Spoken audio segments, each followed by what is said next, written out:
Përshëndetje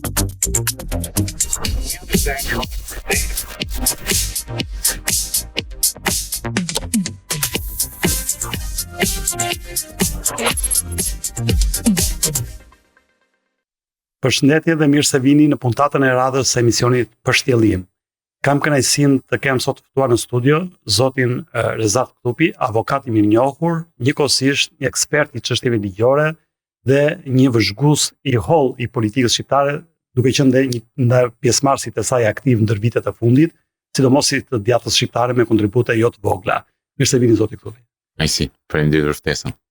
Duke qenë se janë disa çështje të nxehta të cilat janë në diskutim me sipër, për cilat ju keni dhe një përvojë jo të vogël, si për shembull çështja e reformës zgjedhore, ndryshimet kushtetuese dhe reformës territoriale administrative, të cilat janë një farë soi të ndërlidhura me njëra tjetrën. Sa mendoni se janë shanset që të arrihet një bashkëpunim i cili nëpërmjet deus ex machina do zgjidhë këto problemet e mbartura ndër vite, të mungesës së përfaqësimit politik, apo mungesës funksionalitetit bashkive, pra a do kemi në kohën e dur para zgjedhjeve lokale konkludim të këtyre reformave që kërkojnë natyrisht dhe prekje të ndryshimeve kushtetuese? Duhet të ndajmë. Nga njëra anë kemi një reformë që është reforma zgjedhore, nga ana tjetër kemi një reformë që është reforma territoriale.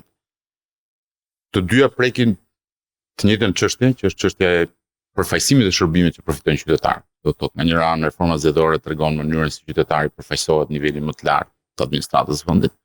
Nga ana tjetër, reforma territoriale do të ishte marrëdhënia ndërmjet qytetarit dhe pushtetit lokal, që është ai që ofron shërbimet e përditshme. Gjasat janë që të parën ta mbyllim, do të thotë reformën zgjedhore të paktën nga lajmet që qarkullojnë më së fundit nga deklaratat e faktorëve më të rëndësishëm politik, duket që ka një konsensus fillestar për mënyrën se si mund të hartohet reforma zgjedhore. Ndërkohë që ke reforma territoriale qëndrojmë pak te reforma zgjedhore, me që është pastaj kalojmë te tema tjetër. Ju keni qenë ndër këshilltarët e grupit parlamentar të Partisë Demokratike në atë kohë dhe kemi qenë shumë afër arritjes së një reforme, ka pasur të ndërhyjet OSBE-s në atë kohë, por nuk u arrit që të ndryshojë kjo reformë zgjedhore, ky kod zgjedhor, i cili natyrisht mbart shumë problematika nga viti i largët 2008. Sot kemi dëgjuar, pra këto ditë kemi dëgjuar që ka një dakordsim mes faktorëve të së djathtës, faktorëve kryesor, pra flasim Partia Demokratike, Lëvizja për Zhvillim Kombëtar e Dashejt, Partia Shqipëria Bëhet e Adriatik Lapajt, dhe një parti tjetër, partitë e vjetra late të Partisë Demokratike, të cilat po shkojnë drejt një modeli që ju vetë keni kërkuar dhe artikuluar kaq herë nëpër studio televizive, që është ai proporcionalit kombëtar me lista të hapura dhe do kërkojnë gjithashtu koalicione parazgjedhore. Gjë që me të drejtë kanë ndëshkuar të themi të djathtën apo opozitën në Shqipëri. Por nga ana tjetër ishte kundërpërgjigjur kësaj deklarate, një deklaratë e zotit Damian Gjiknuri, i cili është bashkëdrejtues i komisionit, duke thënë që ne jemi gati të shqyrtojmë këto kërkesa të opozitës, por ne kemi kërkesat tona, që është ulja e numrit deputetëve nga 140 në 100 deputetë që ka kërkuar Partia Socialiste dhe ndoshta dhe ndryshime të tjera kushtetute, të cilat nuk i dim. Çfarë mendoni lidhje me këto zhvillime? Problemi është që janë dy palë, të themi, dy grupime politike, nga njëra Partia Socialiste, nga ana tjetër partitë e djathta, që të mos të veçojmë asnjëra, cilat kanë dy objektiva. Në njëra anë, kodi aktual zgjedhor ka një prim të fshehur, ka një bonus për partinë që merr më shumë vota, dhe ka dhe një i cili shtohet ndarjes territoriale, dhe ky bonus prodhon një përfitim në rangun e 8 deri në 12 mandateve Partinë Socialiste. Rezultati që ne marrim zgjedhje nga 2021 deri në 2025 tregon që Partia Socialiste ndonse ka një numër votash, prodhon një rezultat shumë të ndryshëm për shkak të sistemit. Kjo ka qenë një nga arsyet pse kur filloi reforma, pra primi fshat. Kur filloi reforma zgjedhore në vitin 2023, u ec me logjikën që mënyra më e mirë për ta zhdukur primin e fshet ose për ta zhbërë, le të themi pra sa është mundur, ishte të kalojë në proporcional kombëtar, që është një lloj sistemi i cili është më afër realitetit të votave se sa realitetit ndarjes mandatave. Në vitin 2023-2024, gjatë kohës që kemi qenë pjesë e Komisionit të Reformës Zgjedhore, tentuam të kalonim me personalin kombëtar dhe ajo që u kërkua si këmbim nga Partia Socialiste në atë kohë ishte primi, do të thotë jo më primi i fshehtë që kishte kodi në formën aktuale, por një primi shprehur dhe i deklaruar që do të thoshte partia që merrte numrin më të madh vota, merrte edhe një numër deputetësh garantues për të krijuar shumicën qeverisë. Shumë si në Greqi, si në Greqi. Ka shumë vende që ka. Tani duket se ku ka qudor Partia Socialiste nga kjo kërkesë. sepse reduktimi i numrit deputetëve çon po prapë në të njëjtin përfundim. Nëse do të shkojmë në koncept në një sistemi proporcional rajonal, proporcional kombëtar. Sistemi proporcional kombëtar ka dy elemente. E para punës ka mundësinë që të gjithë votuesit votojnë për një subjekt pavarësisht, në shtrirjes territoriale, dhe e dyta është pragu, që është elementi më i rëndësishëm në sistemin proporcional kombëtar. Pragu, nëse sot në sistemin aktual kemi një prag që është 1%, që do të thotë çdo parti që merr 1% të votave në rang kombëtar mund synojë të marrë një mandat deputeti, dhe kjo pastaj varet nga shpërndarja territoriale e votave. Në rast të një sistemi proporcional kombëtar, pragu do të jetë minimalisht 5%. Dhe diskutimet që kanë qenë gjatë kohës 2023-2024 ishin që pragu shkonte ndërmjet 5 dhe 7%. Ky ishte propozimi që kishte Partia Socialiste përpos kërkesës për Kë penalizon kjo zot? Gjitha partitë cilat nuk kalojnë dot 5%. Dhe në këtë pikë ajo që përshtypja që të jepet është pavarësisht faktit që po pse të gjitha partitë, se duke referuar zgjedhjeve të fundit parlamentare, kemi disa parti, nëse pra duhen 24-25.000 vota me prag 5% në rang kombëtar apo jo.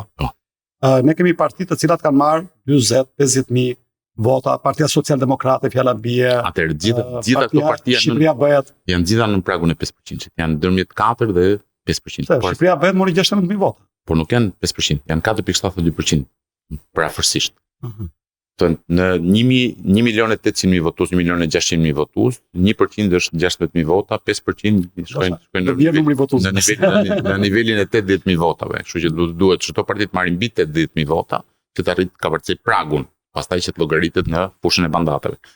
Problemi është që nëse do të konfigurohet një sistem në cilin proporcional kombëtar, pragu është 5%, detyrimisht çdo parti që synon të bëhet pjesë e parlamentit duhet krijojë një strukturë politike ose një koalicion politik i cili ta tejkalojë këtë prag.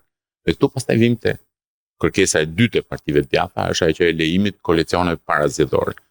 Proces që ka qenë deri para zgjedhjeve vitit 2021 u deformua me ndryshimet kushtetuese të vitit 2020, duke u hequr nga kodi zgjedhor. Me deputetët e listave. Me deputetët e listave të shtesë. Po prapë të partive janë, se dhe listat nuk u prodhuan nga hiçi, do të kryetarët e partive depozituan listën e parë dhe listën e dytë, kështu që edhe këto të listës së dytë pavarësisht gabim strategjik e të këtyre gjithë të Lulzim Bashës, qoftë bojkoti parlamentit, bojkoti zgjedhjeve lokale. E rëndësishme është të kemi një fajtor që është Basha, pastaj se bashkëfajtorët nuk ekzistojnë në Shqipëri, faji është gjithmonë vetëm tek individi, asnjëherë tek institucionet. Po një individ ka artikuluar majoritarin e pastër, pra zoti Basha ka shpërë preferencë atë kohë për majoritarin, gjë që do ishte vetvrasje për Partinë Demokratike.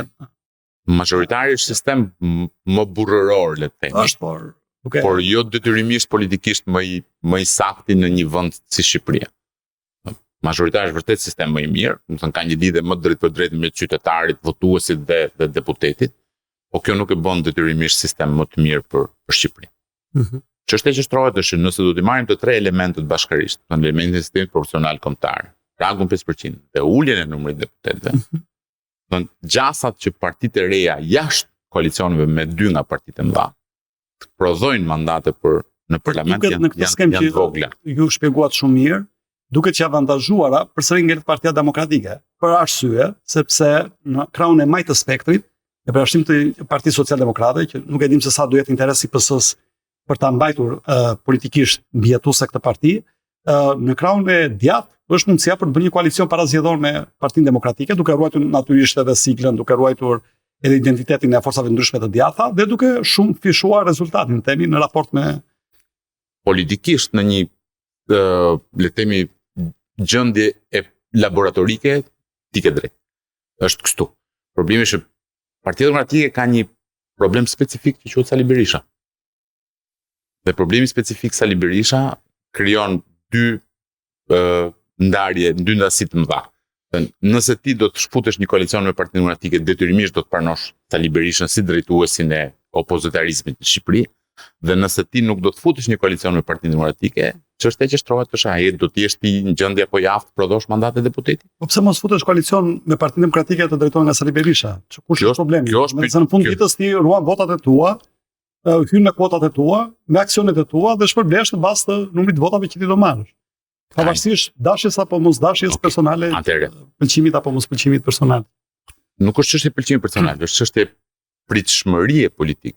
Do të thotë, a është Sali Berisha njeriu i cili duhet të rikthehet në pushtet në moshën 85 vjeçare kur të jenë zgjedhje viti 2027, 2029? Kjo është pyetja reale politike, dhe a do të mundet ky njeriu të vinë në pushtet? A është ky individi njeri që ka vullnetin për të ardhur në pushtet? Personalisht mendoj që Sali Berisha nuk do të jetë më në pushtet në Shqipëri. Ka shumë kohë që ai refuzon të bëjë betejë për të fituar pushtetin. Është një person i cili ka për një qëllim të vetëm, të jetë drejtuesi politik, shpirtëror, ligjor i opozitës, ruaj këtë pozicion pa sfiduar realisht kur pushtetin e Ramës. Sa prezumime zoti Ktobisaj po bën çdo të hënë bën takime në bulevardin e Tiranës, bën protesta çdo 15 ditë. Dhe cili nga këto veprime ka prodhuar një efekt në raport me cënimin e pushtetit të Ramës? Problemi mbi pushtetit të zotit Rama është kompleks. Pra, nga fakti që është 200.000 administrata publike, shumë dakord. Politika populiste, nuk i heq asnjë presje asnjëri për këtyre faktorëve. E megjithatë, detyra e opozitës është që të sfidojë një pushtet edhe të mbi pushtetshëm dhe të krijojë ato që janë. Edhe kur s'ka zgjedhje të lira dhe ndeshme? Në çdo rast. Opozita nuk mund të fshihet mbas asnjë, le të themi, pretendimi apo shkaku apo interpretimi që zgjedhjet janë të pandershme, pushteti është i mbi pushtetshëm, sepse në të kundërt ti e humb funksionin që ke si opozitë. Funksioni i opozitës është ta sfidoj pushtetin në çdo rast, edhe kur janë kushtet e një regjimi thelbësisht autokratik apo diktatorial. Dakor, zoti Ktobisaj, po kam një kundërpyetje pastaj. Dolën disa formacione të reja politike në zgjedhjet e fundit parlamentare, të cilët ishin kundër Ramës dhe Berishës. Dhe dolën si një alternativë, disa si alternativë djathtë. Një nga formacionet ishit ku dhe ju aderonit, një pjesë dolën si parti të qendrës apo parti të krijuar Aristazi, shpesh me tone populiste, dhe morën një vot impresionuese, rreth 150-200.000 vota të gjitha së bashku, pra ata që nuk votuan as PD as PS, të themi, por nuk mjaftuan hiq ndonjë përjashtim për nxjerrë një apo dy deputet, të tjerat nuk arritën dot të krijonin një masë kritike për të prodhuar numër deputetësh. A është një leksion që ndoshta ajo që thonë politikanët shqiptar shpesh, qoftë Rama, Berisha dhe të tjerë, që ne jemi aty se populli na voton dhe realisht i voton. Pra, një palë merr 700-800.000 vota, një pala tjetër merr 500-600.000 vota. Absolutisht po, populli i voton. Nuk është ky problemi. Problemi është si e bin ti popullin që të mos t'i votojë. E ky ka qenë problemi që kishin në zgjedhjet e vitit 2025. Të gjitha partitë jashtë PD-s dhe PS-s treguan një papjekuri politike, dhe këtu përfshi dhe të nënshkruari, që ishte papjekuria politike për të bashkuar në një grupim që sfidonte realisht sistemin. Do të thënë, ajo që u pa në zgjedhje ishte një garë të gjithëve për të pasur primatin e opozitës. Në të vërtetë, konteksti politik duhet të ishte krejt ndryshe, duhet të ishte një grupim kundër sistemit dhe dy grupime brenda sistemit. Kjo do të kishte qenë betejë politike vitit 2025. Dështuam. Por kjo nuk do të thotë që nuk janë gjasat që këtë betejë politike ti ta zhvillosh. Problemi që po ndodh është që për shkak të pragmatizmit politik, kjo betejë sot është shuar në asnjë nga faktorët politik cilët janë brenda parlamentit apo jashtë parlamentit, nuk artikulon më çështje kundër sistemit. Artikulon çështje brenda sistemit për të moderuar, për të ndryshuar sistemin me qëllim për të pasur një benefit pragmatik. Ka një përjashtim lëvizja bashkë për shembull. Absolutisht po. Qëndrim ideologjik shumë i qartë, konsekuent dhe vazhdojnë në rrugën e tyre. Problemi është që janë në një ekstrem politik i cili nuk mund të prodhojë rëndesë dhe gravitet politik. Graviteti politik prodhohet gjithmonë në qendër. Janë qendrat që prodhojnë, do të thënë, lëvizjet më të mëdha të mundshme politike. Ekstremet e kanë të vështirë të prodhojnë lëvizje të mëdha, dhe nëse i prodhojnë një kohë. Zoti Lapaj nuk është ekstrem, është një lëvizje centriste populiste. Por zoti Lapaj flas kur flas për qendrën. Problemi i zotit Lapaj është çështje papjekurie politike. Se në vend që ti të merresh me çështje që janë çështje realisht, çështje konkrete dhe çështje politike, merresh me çështje të gjigmëri mangës.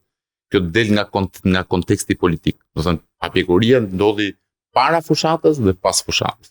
Papjekuria para fushatës ishte për secilit konsolidonte leadershipin e tij brenda partisë apo brenda koalicionit vet. Kjo është papjekuria para fushate. Papjekuria pas fushatës është që një nismë që kishte një logjik kundër sistemit, përfundoi logjika kundër sistemit dhe të gjithë u kthyen dhe të merremi tash me sistemin dhe të reformojmë sistemin nga brenda. Sistemi nuk mund të reformohet nga brenda për sa kohë që sistemi të përthith në moment që ti ndodh në këto kushte. Ajo që do të ndodh me reformën zgjedhore është të gjithë do detyrohen të futen një koalicion me Partinë Demokratike Dhe pastaj fitoria apo mos fitoria e zgjedhjeve do të varet nga vullneti që ka Partia Demokratike për të fituar zgjedhjet. Është e vërtetë që ti mund të jesh pjesë e koalicionit, mund të marrësh dhe më shumë mandate se çmore. Por produkti final i betejës ndërmjet një koalicioni që është djathtas dhe një koalicioni që është majtas është gjithmonë varet nga partitë më të mëdha brenda koalicionit. Dhe këtu kthehemi gjithmonë ke pretendimi që un kam, që Berisha nuk ka vullnetin për të ardhur në pushtet, e demonstroi në 2025-ën, e tregoi në zgjedhjet e pjesëme vendore të 2025-s, e tregoi në gjithë rrugtimin politik nga zgjedhjet e 2025-s deri sot që flasim. Dhe i vetmi ndryshim që mund ndodh, nëse do të ndodh, ishte pas rizgjedhjes së tij si kryetari i PD-s, shikojmë se kush do të jenë pritshmëritë e reja apo objektivat e ri që ka PD-ja. Po ju e mbani mend shumë mirë që ka qenë eksaktësisht e njëjta akuzë që është bërë Lulzim Bashës, se ai nuk do të vinë pushtet, nuk do të bëhet kryeminist. Unë mendoj që akuzat tilla apo insinuata më saktë, mendoj që nuk janë shumë realiste, sepse nuk mendoj që ka ndonjë politikan kryesor në opozitë që nuk do të vinë pushtet. Domethënë se kush është qëllimi i një partie politike, aq për një partie politike sfiduese, pra një nga dy partitë kryesore politike, nuk është ardha në pushtet funditës? Jo, do të thoshmërisht, jo në rastin e Berishës. Po pse jo? Domethënë, ai do të edhe një triumf ndaj historisë, shtrohet pyetja, a vërtet vjen dot Berisha në pushtet? Jo, pyetja më dhor. Mosha nuk e kam ke mosha. Nuk është. Marrim Shtetet Bashkuara Amerikës. Joe Biden u zëncuan nga Donald Trump. Është 71 vjeç sot. Domethënë, jam shumë dakord. Berlusconi ka ndodhur deri në fund të jetës së tij në Itali. Pra ka raste pafund por në Europë dhe në fushën e real, në fushën e real politikës dhe të sovranizmit ton të cunguar, përfshirë këtu dhe sovranizmin ton politik. Mundësia që një kryeministër i cili është ose një kandidati për kryeministër i cili është person i shpallur non grata nga dy nga partnerët tanë më të rëndësishëm ndërkombëtar dhe i snobuar ose le të themi izoluar edhe nga partnerët e tjerë politik brenda Bashkimit Evropian, ngjan vështirësisht të realizueshme. Ndoshta pak herët të paragjykojmë kush do të kandidati për kryeministër i opozitës së bashkuar në 2029-ën, se fakti që është kryetari i Partisë Demokratike do të thotë që detyrimisht automatikisht prezumimi bazohet mbi faktet e ndodhura. Faktet treguan që në 2025-ën Sali Berisha mund të bënte të njëjtën gjë. Do të ishte kryetari i opozitës, po delegonte detyrën e kryeministit te një person tjetër. Dhe produkti i zgjedhjeve mund të kishte qenë shumë më ndryshe. Nuk po them që PD-ja mund të fitonte apo opozita mund të fitonte zgjedhjet, por rezultati do të kishte qenë thelbësisht ndryshëm. Fakti që nuk ndodhi në 2025-ën do bën të mendosh që nuk do të ndodhë as në 2029-ën, sepse ka mekanizma politik brenda PD-s dhe opozitës shumë të mëdhej për të krijuar sot që flasin figurën e rivalit potencial ndaj kryeministit Rama. Dhe fakti që asnjë nga këto mekanizma nuk vjen në funksion, sot që flasim nuk ka një kandidat që rivalizon Ramën për pozicionin e kryeministit të Republikës së Shqipërisë, por rivali kryesor vazhdon mbetet Berisha dhe ti po të shikosh skenën politike, Berisha tenton që brenda opozitës ta dominojnë në mënyrë masive politikën e brendshme të partisë dhe atë që është politika e opozitës. Do të Berisha është ai që del në konferencë për shtyp, Berisha është ai që del në foltore, Berisha është ai që del në protestë. Pse? Sepse ai do të jetë i vetmi individ, do të nuk po lejon që në PD të prodhohet, dhe në opozitë më të prodhohet një figurë alternative të thuash po. Ndërmjet Ramës dhe individit X, unë do të zgjedh individin X në zgjedhje ardhshme. Avokat, tani kalojmë natyrisht te një pyetje tjetër, sepse para se shkojmë te zgjedhjet e përgjithshme 2029-s, natyrisht kemi zgjedhjet lokale, që janë vitin tjetër. Dhe para se të shkojmë zgjedhjet lokale, sa janë shanset për të pasur një reformë territoriale administrative të re, dhe çfarë nga handikapet që kanë rezultuar deri tani mund të zgjidhë kjo reformë? Si e shihni ju këtë produktin e kësaj reforme? Unë mendoj që reforma dhe nëse ndodh, nuk do të zgjidhë asnjë nga ato që janë problemet aktuale. Për dy arsye. Arsyeja e parë është sepse po vim në një reformë zgjedhore, në një reformë territoriale jo për arsye objektive, jo për shkak të një analize detajuar të problemeve që ka administrata jonë vendore, marrëdhënies që administrata vendore ka me qytetarin dhe si pasojë kësaj analize përpiqemi të rregullojmë ato që janë defekte që ne gjejmë. Por kjo kërkesë për reformë territoriale vjen si pasojë një rindarje apo një rishpërndarje në pushtetit territorial. Dhe dy grupimet e mëdha politike vinë me dy qëndrime diametralisht të kundërta. Në një anë Partia Socialiste do të reduktojë akoma më shumë numrin e njësive vendore, bashkive, komunave, ndërkohë që nga ana tjetër Partia Demokratike do të arrisë këtë numër. Do të thotë qëndrimet nuk bazohen mbi fakte konkrete apo mbi përvojë apo mbi pritshmëri apo mbi nevoja e qytetarëve, bazohen mbi nevoja apo mendime politike të partive në raport me atë që është procesi zgjedhor vendor. Dhe faktori i dytë është që kur ndodhi reforma territoriale, më thënë nga 2015 deri në 2025, në 10 vjet, produkti ka qenë gjithmonë më i keq se ai që kishim. Reforma. Mos sa kemi mësuar leksionet të mësuara. Po leksionet bazohen mbi fakte.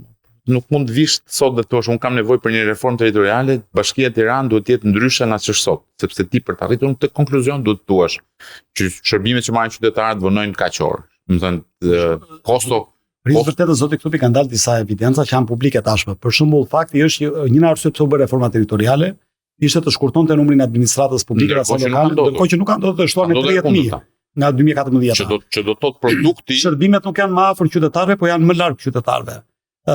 Tjetra është që as i bashki në Shqipëri nuk ka arritur të përthith fondet Bashkimit Evropian. Është një faktor tjetër shumë domosjellës, sidomos tani kemi në prag të Bashkimit Evropian. Sigurisht. Në fund ditës nuk bëhet reforma territoriale vetëm për efekte elektorale, siç është bën në Shqipëri, bëhet për të sjellë më afër qytetarëve dhe për të arritur të bëhej. Që në këtë sens, këto leksione të përftuara nga ky proces, rritja e autonomisë, që në fakt ka ndodhur e kundërta, ulja e autonomisë lokale dhe marrja e pushtetit, konsolidimit të pushtetit qendror që na ujësjellcat e tjerë. Pra opozita ka disa karta tani që mund t'i luaj për të kërkuar më shumë shërbime për qytetarët, reduktim të administratës publike, për rrjedhojë të patronazhistëve të paguar me para publike, të kërkojë një numër që korespondon me numrin e zonave elektorale, pra për shembull është përfolur dikur që ishte diku te 100 numri i bashkive. Dhe nëse do ndajnë 100 zona zgjedhore. Kjo mund të ishte një ide që prap mund të avantazhonte jo vetëm popullin, njerëzit, shërbimet, por dhe opozitën. Të gjitha këto janë të vlefshme. Problemi është ne vim në një momentin e një reforme territoriale, e cila mund të kryhet në mënyrë të njëjtshme nga shumica. Po që flasim, shumica nuk kanë nevojë për konsensusin e pakicës për ta bërë reformën territoriale. Dhe qëndrimi i shumicës në raport me reformën territoriale nuk është zmadhimi apo korrigjimi i shërbimeve ndaj qytetarëve, është zvoglimi. Do thotë, kishim 63 bashki, duam të zvoglojmë këto bashki në 30. Nuk duam të ulim numrin e të punësuarve në bashki, sepse asnjë parti që kërkon që është në pushtet apo që kërkon të vinë në pushtet nuk mund të deklarojë që do uli numrin e të punësuarve. Flasim këtu pastaj një nga këto nevojat politike të partive politike shqiptare. Problemi është që pavarësisht gjithë kemi një faktor ndërkombëtar, kemi edhe një presion nga Bashkimi Evropian, fondet e subsidiaritetit, parimet e tjera ne jemi duke të gjitha këto mund të ndikojnë këto majorancë të lëkundet të qendrimit të saj elektorale. Dhe kjo mund ndodh, por në kushtet e një konfliktualiteti politik në cilin nuk arrihet konsensus për çështje madhore. Ky është një nga problemet që ka politika shqiptare. Dhe ne vazhdojmë të krijojmë konflikte të vazhdueshme për çështje që nuk do të jenë çështje konfliktuale. Do të partitë politike, nëse do të kishin interesin qytetarëve si objektiv tyre madhor, nuk do të merreshin me kërkesa individuale për interesat partisë politike. Mund ti përfshish dhe këto, por duhet të argumentosh mbi interesin qytetar. Ajo që ndodh është që nuk argumentohet interesi qytetar, por qëndrohet mbi pozicione politike. Kjo prodhon konflikt dhe konflikti dhe faktori ndërkombëtar detyron të gjej paqe ndërmjet palëve duke pranuar dhe propozime që nuk janë ato që duhet të ishin në favor të interesave qytetarëve. Po të marrësh dhe shikosh trendin që ka Partia Socialiste në raport me mënyrën e administrimit të pushtetit vendor, dhe shikosh që trendi është centralizues. Dhe shembulli më i mirë për të kuptuar se sa poshtë ka rënë autonomia e pushtetit vendor është deklaratat e vjetshme të kryeministit Rama kur dilte në mes të verës dhe thoshte që drejtorët e bashkive do të japin dorëheqjen se janë njerëz korruptuar. Dhe nuk është problemi që kryeministri e tha. Problemi që ndodhi. Çështja nuk është që doli kryeministri mund të thotë çdo gjë politikisht, po ja lejojmë këtë hapësirë. Problemi është që fakti ndodhi, të nxjidh drejtorët e konsideruan veten të korruptuar dhe dhanë dorëheqje nga funksionet e tyre nëpër bashki. Këtu ka përfunduar, nuk mund të flasim për autonomi, nuk mund të flasim as për parime. Atëherë duhet të ketë më shumë balancë pushtete. Pra, nëse i kanë gjithë bashkitë janë një ngjyrshë, normalisht që kryeministri, një herë sekretari i partisë, ka një rol shumë determinues apo të ishte kundërta, që bashkitë ishin. Edhe këtu duhet kthehemi ke autonomia, dhe autonomia nuk është një çështje që është çështje ligji. Autonomia është çështje mentaliteti. Do të thotë bashkitë tona do të kuptojnë që janë institucione të pavarura në shërbim të qytetarëve. Ajo që ndodh rëndomt është që për sa kohë harta territoriale qepet në atë formë në cilën një bashki është shumë thjesht e fitueshme nga një parti politike dhe shumë vështirësisht e fitueshme nga partia tjetër politike. Ai që do të zgjidhet kryetari i Partisë së Fushës Lojës na Lulzim Basha atë kohë. Që e lejoi këtë gjë. Mos pjesëmarrja në draftimin e reformës elektorale, mos votimin e saj. Dhe faji gjithë atyre që Lajn Lulzim Basha të vazhdonte kryetar partie mbasi bëri këtë dëmin e madh për opozitë. Se këtu faji është disa shkallësh. Për te Lulzim Bashës dhe gjithë ta që bazë 2015 vazhduan të pranonin Bashën kryetar partie, ndërkohë që bënte dëme të vazhdueshme në raport me opozitën.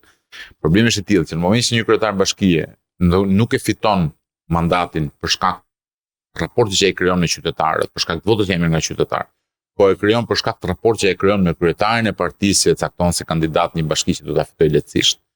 Është zhdukur marrëdhënia e mirëbesimit e shërbimit ndërmjet kryetarit të bashkisë dhe qytetarit. Dhe në këtë pikë nuk ka më asnjë lloj rëndësie në mënyrën se si ti e formaton apo si ti e ke të shkruar ligjin për autonominë vendore. Ti krijuar një hierarki politike në cilën kryetari i bashkisë do t'i bindet verbërisht kryetarit të partisë, se në të kundërt mandatin tjetër ai nuk mund të kandidojë më. E zoti Ktubi, duke marr kemi apo s'kemi reformë të re territoriale. Kemi apo s'kemi risi në atë reformë që avantazhojnë paktën në letër njërin apo tjetrën palë. Ne pas një viti do kemi zgjedhje lokale. Janë disa leksione të përftuara gjatë kësaj periudhe, një prej cilave është që disa kryetar bashkie në detyrë socialist kanë në burg, apo jo. Me thënë, fillon nga i Lushjes, i Vorës, i Rogozhinës, ai Tropojës, i Tiranës, që është dhe kryesori.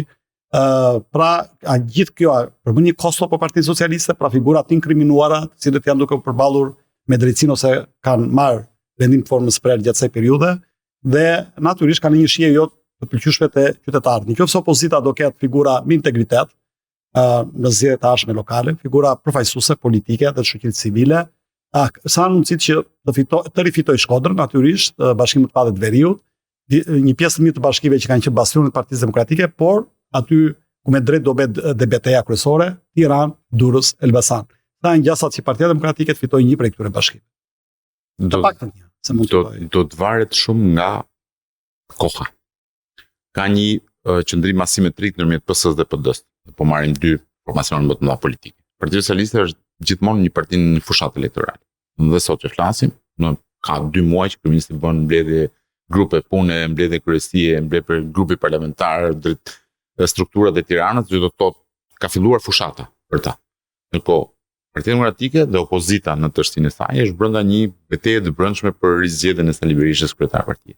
Ndërkohë, që për të konkuruar individualitetin, se flasim në nivel bashkisë ti konkuron me individualitetin, duhet t'i prodhosh individualitetin fillimisht. Nuk mundet,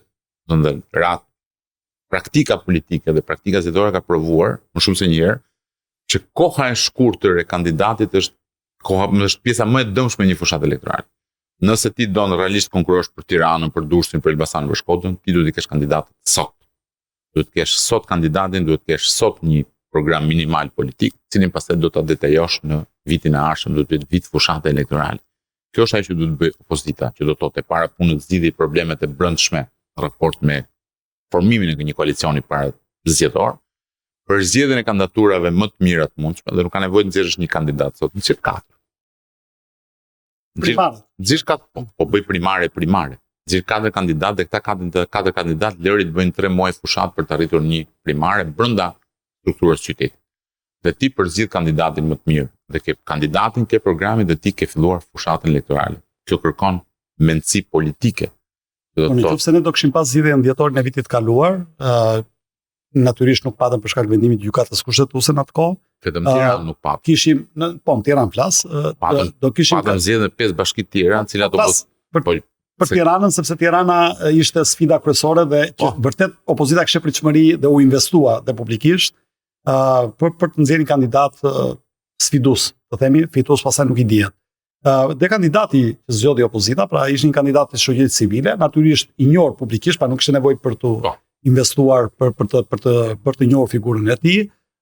Ishte një kandidat i cili doli si pavarur, po përkra nga opozita, dhe sondazhet që pam në atë periudhë nuk e nxinin fort larg nga kandidatura e Partisë Socialiste, që me shumë gjasa do jetë përsëri kandidatura e Partisë Socialiste, pra ish-ministrja Ogerta Manasiliu. A mendoni që nuk është thjesht çështje kohe, domethënë por është më tepër cilësitë e kandidatit dhe të programit, të cilat janë avantazhe opozitës, sepse ka një gjë, partitë e djata janë parti elektorale përgjithsisht dhe në botë. Partitë e majta janë parti masovike, të bazuara në struktura, organizata etj. Por kjo nuk ndryshon natyrën e zgjedhjeve. Që do të thotë, nëse ti do të bindesh qytetarët duhet të kenë kohë të dëgjojnë. Faktet provuan, ki parasysh një gjë që erdhi nga një palë zgjedhje që janë zgjedhje 2025, jemi jo më larg se një vit. Që prodhuan një farë rezultate dhe një matje forcash ndërmjet aty që është imazhi i opozitës dhe që është imazhi i pozitës. Dhe në këto zgjedhje, me gjithë deformimet që ka kodi zgjedhor, imazhi i opozitës ishte më i dobët se imazhi i pozitës. Që do të thotë, ti duhet ndërtosh imazhin jo vetëm si subjekt politik ose si grupim politik, por duhet ndërtosh këtë imazh në raport dhe me imazhin e kandidatit.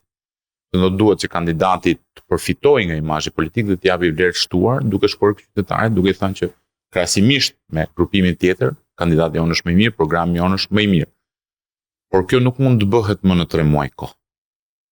Qytetarët janë kthyer në një nivel shumë më pragmatist, dhe nëse ti do të bindesh qytetarin për të votuar një grupim apo një grupim tjetër, nuk është më thjesht çështje jeme PD dhe unë do të votoj. Është lidhet shumë më tepër me individin, lidhet shumë më tepër me kandidatin, lidhet shumë më tepër me kërkesa specifike që kanë zonat caktuara brenda qytetit, që kanë grupime caktuara brenda strukturës sociale.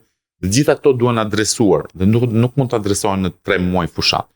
3 muajt e fundit fushatës është sforco maksimale që bën një strukturë partijake për të shkuar derë më derë dhe për të përcjellë mesazhin. Por ndërkohë ti duhet ta kesh ndërtuar mesazhin, duhet të kesh imazhin e kandidatit, duhet ta fillosh betejën elektorale. Dhe të flasim për një qytet si Tirana që ka 400.000 votues. Nuk është më një betejë me 10.000, 15.000 apo 20.000 vota, është një betejë me 400.000 votues, është një betejë në cilën ti duhet për opozitën është esenciale që të fitohet. Në shumë e vështirë që një opozitë në Shqipëri të fitojë pushteti qendror nëse nuk ka minimalisht një pjesë të rëndësishme të pushtetit vendor. Do të flasim pjesë të rëndësishme, flasim për 3 apo 4 bashkitë kryesore në vend. Dhe pavarësisht dëshirës së mirë, Shkodra, Vlora dhe Korça janë bashki periferike. Pavarësisht qendrës shëndetësi ato kanë në territorin e Republikës së Shqipërisë. Bashkitë që bëjnë diferencën politikisht janë Durrësi e Tirana. E sërish dhe Elbasani. Më ngacmot me këtë gjë, për shembull në Shkodër, po lexoja që kryeministri kishte çuar disa e kishte ndar zonën e Shkodrës, pa qarkun e Shkodrës në disa pjesë, në disa bashki, pra bashkinë e Pukës, bashkinë e Vaudejës, Malësisë Madhe dhe të Shkodrës, dhe aty kishte çuar dhe secila prej tyre 3 përfaqësues politik në rang ministri, që është dhe ministri aktual infrastrukturës energjetikës, i drejtues të qarkut, në rang zëvendës ministrash dhe drejtorësh të pushtetshëm të përqendruar aty, pra një vit para. Formati fushatës që bën Partia Socialiste. Për Shkodrën, imagjinojnë ç'mund të bëj për Tiranën apo për Durrësin apo për Elbasanin. Formati i Partisë Socialiste është shumë i thjeshtë.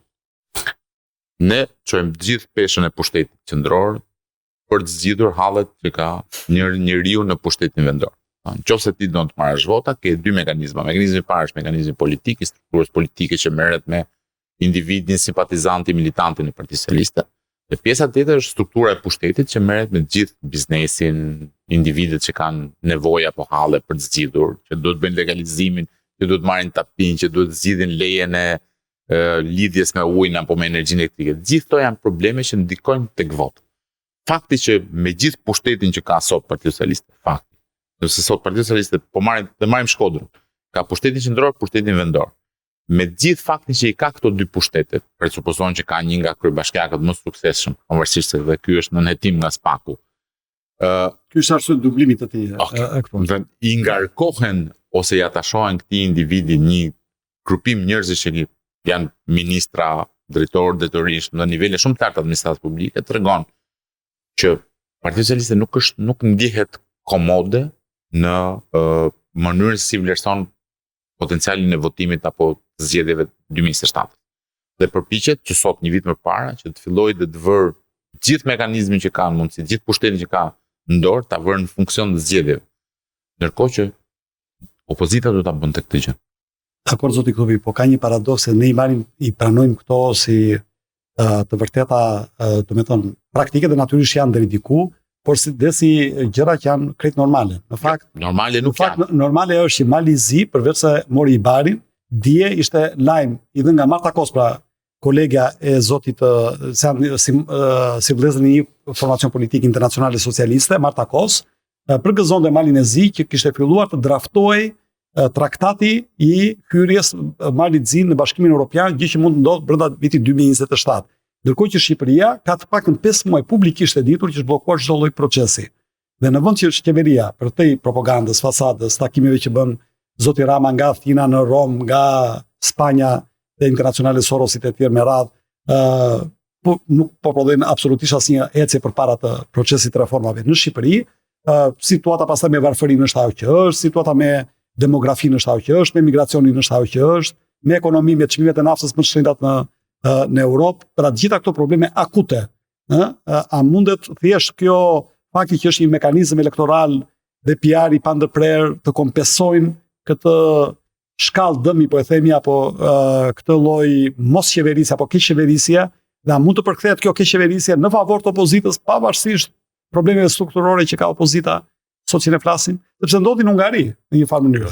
Pra, dhe Orbani kishte skem patronazhimi, survejimi, parti të fortë, struktura, doli dhe tha dhe vetë dhe pasumje s'është fushata më e fortë që kam bërë jetën time, më e ashpër, me përkrajje ndërkombëtare, madje të administratës Trump, dhe humbi në një 2/3 e votave.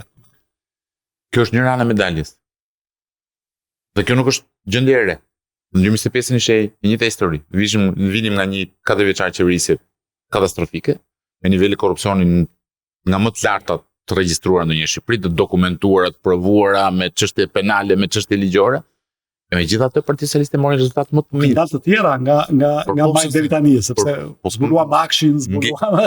Vetemi ke çkimi i parë. E megjithatë Partia Socialiste arriti ta thellonte rezultatin. Pse? Sepse ajo që është prodhuar në Shqipëri në mënyrë konstante nga PS-ja dhe nga PD-ja është fakti që është krijuar një situatë në cilën ti ke vetëm dy realitete të mundshme politike. Realiteti i parë politik është Edi Rama, realiteti i dytë politik është Sali Berisha.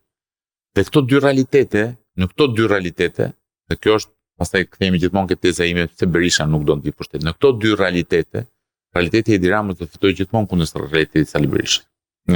Faktet e kanë provuar në vimësi në disa fushat elektorale, 2022, 2023, 2025, 2025 prap. Çka tregon që ajo që duhet ndryshojë nuk është majoranca. Majoranca do vazhdojë të përdorë të njëjtin element për sa kohë ky element është funksional. Ti thotë se dakord jam, por ka një problem. Ne kemi parë në Bullgari krijon ky që ishte ish president që dha dorëheqjen, i zgjedhur nga shoqëria civile dikur, një parti dhe për 3 muaj fiton zgjedhjet me 46%. Në Hungari krijon partin para një viti, arrin fiton zgjedhjet me 2/3. Në Maltëzi, ata dy çunat, që njëri është president, tjetri kryeminist dhe sot janë luftot me njëri tjetrin, fituan zgjedhjet duke mundur Gjukanovićin. Pra ka ndodhur kaq shumë raste, Macroni më parë në Francë, pse s'po ndodh në Shqipëri? Nëse këta dy janë në keqja e madhe, atëherë pse s'delin forcë re me të keqja më të vogla apo me të mirën më të madhe dhe ti sfidoj dhe ti imposhti të dy dhe të marr pushtetin në Shqipëri. Pyetje shumë interesante. Kjo është ndoshta pyetja më interesante që mund të bëhet sot realisht në Shqipëri. Kam përshtypjen që fragmentarizimi social që ne kemi, dobësia ekonomike që kemi, janë dy faktorët kryesorë. Fragmentizimi social do të thotë ne nuk kemi shtresa sociale të cilat mund të konsolidohen rreth një grupimi politik. Dhe dyta është struktura ekonomike që ne kemi është e tillë në fund që të detyron të mbijetosh duke u përshtatur me situatën aktuale. Kjo ndodh rëndom në Shqipëri. Në 12 ditët e fundit ne kemi prishur në mënyrë konstante shtresën e mesme, ose e kemi prishur duke dobësuar ekonomikisht, ose e kemi larguar përfundimisht nga Shqipëria. Kemi prishur atë që është substrati social i moshës së re. Sot në Shqipëri, pjesa dërmuese atyre që janë mosha 18 dhe 35 vjeçare janë larguar në Shqipëri, ose nëse nuk janë larguar, përpiqen të mbijetojnë në një pozitë shoqërore dhe ekonomike që nuk është e përshtatshme. Është vështirë të krijosh një familje, është vështirë të krijosh një biznes, është vështirë të krijosh të ardhura që të durojnë, të zgjasin në kohë. Dhe gjitha ato bashkë bëjnë vështirë krijimin e një grupi homogjen, jo ideologjikisht ndoshta, por idealisht homogjen, në sensin që kanë një qëndrim ose një qëllim të përbashkët politik. Kjo pastaj është dhe thelbi i problemit që ka. Është një problem tjetër antropologjik, zoti Klupi, fakti që të gjithë shqiptarët mendojnë individualisht në mënyrë racionale dhe janë biracional, prodhon pastaj në ky është problem social i kahërshëm. Racionale, domethënë. Ne kemi një problem social të kahërshëm që është fakti që ne nuk kemi arritur kurrë të krijojmë kolektivin, në grupimin shoqëror që mendon si grupim shoqëror. Shqiptarët vazhdojnë mendojnë individualisht për zgjidhje individuale dhe mjafton. Dhe tu do të cilë një shembull që është shembulli më i thjeshtë që unë mendoj, që është çdo shqiptar ose disa nga shqiptarët do të dalin nga dera e shtëpisë dhe lënë plerat ke dera e shtëpisë. Domethënë ruajnë ambientin e brendshëm duke ndodhur ambientin e përbashkët. Kjo është ndoshta shembulli më i qartë i paaftësisë tonë për të krijuar struktura shoqërore që ecin përpara. Atëherë për fund, duke qenë se jemi drejt fundit të kohës televizive, për të kaluar një notë optimiste tani, se deri tani ishte mjaft pesimist në lidhje me realiste më shumë za pesimiste. Ardhmen politike të pak në Shqipëri, nëse ju do ishit këshilltar apo do ju kërkoj një konsulencë ka opozita shqiptare sot që ne flasim, cila do ishte këshilla juaj sintetike për ta bërë të mundur rokadën e pushtetit, rotacionin e pushtetit dhe ardhin e opozitës pushtet? Formula do ishte thjesht. Unë do vazhdoja të mbaja Sali Berishën kryetar të Partisë Demokratike. Do të krijoja një këshill të gjithë atyre partive që presupozohet që mund të formsojnë një koalicion politik në zgjedhjet e 2027-s. Do kërkoja që kandidaturat për kryetarët minimalisht bashkive kryesore, në vend flasim për 7-8 bashkitë kryesore, të shpalleshin jo më vonë se Korriku apo Gushti, të hartojë një program elektoral i thjeshtë me një objektiv vetëm. Hajde të luftojmë korrupsionin, sepse është çështja më madhore që ne kemi sot. Nëse ne do të shmangim apo do të zvoglojmë korrupsionin, mendoj që do të kemi produkte ekonomike më të mira, do të kemi jetë sociale më të mirë, do të kemi mundësinë për të ardhmen më të mirë dhe nga shtatori në vim me një slogan shumë të thjeshtë që kundër korrupsionit shkojmë në zgjedhje dhe të fitohen 4 apo 5 bashkitë kryesore në vend. Dhe me ato 4 apo 5 bashkitë të japë shembull si do të qeveriste opozita realisht pa hyrë në këtë patronazhimin apo në skemën politike në cilën administrohen njësitë lokale. Pra në fund, me gjithë kritikat që ju kishit për zotin Berisha, duket që jeni shumë afër me qëndrimet politike me të dhe vetëm koha e daljes kandidatëve është diçka deri tani që nuk e dim se si kur do dalin kandidatët. Se në pjesën tjetër të ky është realizëm politik. Pyetja që më shtrove ishte çka këshille do jepje. Nëse realizohen pjesën e madhe këtyre këshillave. Pra po del opozita po përshkojnë drejt disa pikave, dyshoj, edhe për reformën elektorale, por nëse do më lejosh të bëj një parashikim të mundshëm, të bëj një orakullin e vogël, unë mendoj që Sali Berisha mund të toleroj koalicione dhe kandidat në bashkitë periferike, por do të vendos veton dhe kandidatët unik për bashkitë kryesore në vend. Pavarësisht. Afërmend se partia kryesore, nuk mund të e parlamentaroj ta duhen kandidat politik. Nuk e kam në këtë sens. Unë e kam ke procesi për zgjedhjes kandidat. Në statutin e Partisë Demokratike është nëpërmjet primareve. Dhe pastaj përsia e partisë mund të anashkalojë primaret në çdo rast sipas nevojës që ka. Që do të thotë statuti i PD-s një statut që është i shkruar nga Sali Berisha dhe interpretohet gjithmonë. Zgjedhjet lokale, Belir Kolliçi fitoi primaret, ai u bë kandidati. Domethënë për të marrë vetëm një shembull, ndërkohë që ishin kandidat me mjaft pesh, se ishte zoti Ali Mehmeti, zoti Bogdani, pra ishin kandidat real, nuk mund të themi që ishin kandidat. Dakord jam, por që të konsiderosh të vlefsh një proces primar, do duhet që mekanizmat e votimit dhe demokracisë brenda partit të jenë funksional. Në atë parti nuk janë funksional. Dhe çdo proces. Po te cila parti janë në Shqipëri zoti? Asnjë nga parti. Asnjë nga parti. Ne kemi realist, nuk ka procese të brendshme në parti sepse partitë janë produkt i shoqërisë që kemi. Shoqëria që kemi është shoqëri që vlen më shumë marrëdhënie personale sesa vlen norma ligjore apo norma demokratike apo norma statutore brenda partisë dhe produkti i partive është produkti i shoqërisë. Mos bëjmë tani naivë të themi që partitë janë të këqija apo shoqëria është e mirë. Partitë janë produkti po kësaj shoqërie, drejtuesit e partive janë produkti po kësaj shoqërie dhe përpasoj dhe politika që kemi është produkti i kësaj shoqërie. Faleminderit që ishit me mua në studio sot. Kisha kënaqësinë të kisha avokat Rezat Ktupin për një bisedë shtërruese në lidhje me kodin zgjedhor, ndryshimet e pritshme në reformën zgjedhore, ndryshimet në reformën territoriale administrative, ndryshimet e pritshme kushtetuese, mundësitë për një marrëveshje politike e cila do t'i hapte rrugë normalizimit të proceseve zgjedhore, fatin e zgjedhjeve lokale pas një viti dhe atyre parlamentare në 2029, sfidat e integrimit evropian dhe të tjera gjëra si këto. Miru takofshin puntatën e radhës.